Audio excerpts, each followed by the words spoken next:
Em geral, os autores não podem simplesmente escrever frases como: o interesse pela internet tem crescido muito ao longo dos últimos anos. Uma afirmação como essa, embora à primeira vista seja consensual, não pode deixar de ter uma base. Essa base pode ser uma referência bibliográfica a outro trabalho, que tenha sido realizado sobre o assunto. A base também pode ser um levantamento estatístico realizado pelo próprio autor que demonstra a validade da afirmação. Mas mais adiante será visto que essa frase específica ainda comporta vários outros problemas. Por exemplo, como se define e se mede interesse? Como se conceitua crescer muito? Que período de tempo compreende os últimos anos? Em relação à segunda pergunta geradora, o que exatamente foi obtido como resultado desse trabalho em particular? Se não houver possibilidade de resumir em poucas palavras a contribuição real do trabalho, possivelmente o texto será confuso e mal organizado, não deixando clara a efetiva contribuição.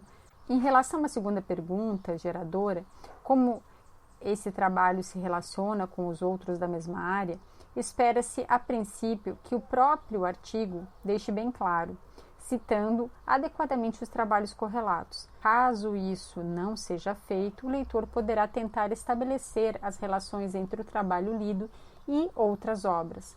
Muitas vezes, aspectos importantes sobre o trabalho, falhas, são descobertos através dessas comparações. Em relação à quarta pergunta geradora, qual seria um próximo passo razoável para dar continuidade a essa pesquisa? A resposta poderá ser um excelente objetivo de pesquisa. Muitas vezes, as questões de pesquisa já estão colocadas no trabalho pelos autores na esperança de que outros grupos deem continuidade à pesquisa, ou que ele possa vir também desenvolver mais no futuro essa pesquisa. A quinta pergunta, que é: que ideias de áreas próximas poderiam ser aproveitadas nesse trabalho, traz o pensamento ao pesquisador. Possíveis melhorias do trabalho podem ser estudadas em função de conceitos correlatos de outras áreas de pesquisa, que possivelmente não eram conhecidas do autor do trabalho. Dessa forma, o sucesso da aplicação de algum desses conceitos correlatos no trabalho em questão poderá dar origem a uma interessante hipótese de pesquisa que, se tiver uma justificativa plausível, poderá ser um excelente objetivo de pesquisa. Muito bem, a partir do momento que vocês vão lendo esses trabalhos, e vão fazendo as anotações, fazendo essas perguntas ali, tentando encontrar respostas, como é que vocês poderiam estar fazendo a exposição dessa pesquisa? Aí aqui é uma dica, de vocês então pensarem em colocar em prática a visita ao orientador, Então, nessa fase de elaboração do objetivo de pesquisa, é bem fundamental que pelo menos uma vez por semana, uma vez a cada 15 dias, a ideia que vocês geraram seja discutida junto com o orientador. Regularmente, o pesquisador deverá ler pelo menos os resumos dos artigos publicados e, manter as leituras atualizadas, do que está acontecendo nos eventos da área do tema também é algo interessante. Sempre que possível, participar de outras bancas, de palestras, de seminários, para trocar ideias com as pessoas que estão trabalhando também na mesma área de pesquisa que vocês, Procurar quem está desenvolvendo trabalhos correlatos à área de vocês,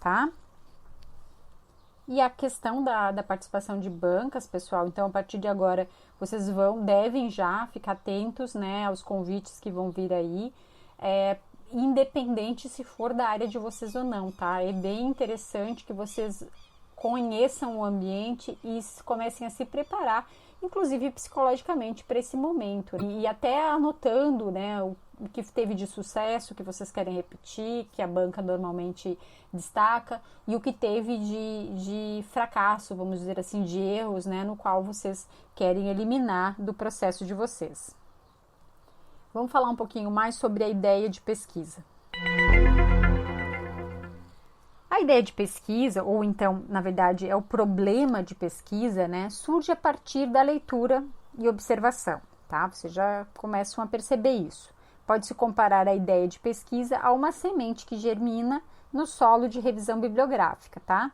Com uma revisão bibliográfica superficial ou inexistente, até se pode ter ideias, mas possivelmente serão ideias fracas que dificilmente se desenvolverão de forma saudável, gente. Isso aqui é bem importante, isso aqui se repete todo semestre, porque os alunos não acreditam na questão e no poder da leitura, no poder de trabalhos correlatos, no poder de conhecer a área, o tema que está querendo abordar, tá? Então, eles acabam cometendo esse grande erro que é não fazer uma boa revisão bibliográfica e então comprometem todo o restante do trabalho, como a gente já vem falando, tá? Então, antes de tentar ter ideias, vocês devem ter experimentado uma boa carga de leitura relacionada ao tema.